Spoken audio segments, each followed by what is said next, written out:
баланың даму кезеңі. Жалпы баламыз өте жылдам өседі. Кеше ғана перзентханадан шығарған баламыз қазіргі таңда үйде 1 жасқа толып жүгіріп жүр деп ешкім ойламайды.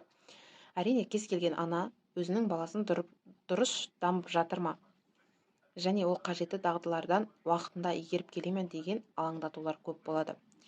Егер сізге осындай алаңдатулар болса, айлар бойы баланың дамуын қадағалап, оны педиатр көлемінде невролог, психологтарға жүгініп, осы кісілерден кеңес алсаңыздар болады.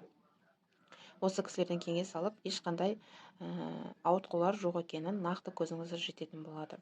Жалпы сәбидің өсу сәттерін естеріңізде сақтап қалу үшін баланың даму айлары деген кішкене ғана блокнот бастап қойсаңыз болады. Егер белгілі бір дағдыға пайда болу уақытын көрсететін кесте үшін ғана емес, ол сондағы өсіп келе жатқан бала үшін де өте қызықты болады.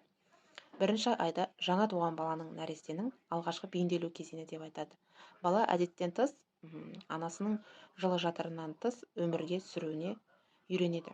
Онда бала көп ұйықтайды, тәулігіне 20 сағат ұйықтайды, көп тамақтанатын болады.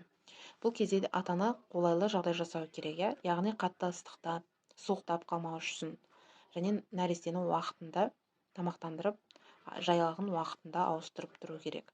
Әрине, сәби қолда жүріп, анасының махаббатына бөленіп, өте маңызды. 1 айға қарай бала ашық түсті ойыншықтарды назар аударатын болады. Оны көзімен көріп, айналадансына қарап қозғалатын болады. Ал нәрестенің ең алғашқы көретін түсі ол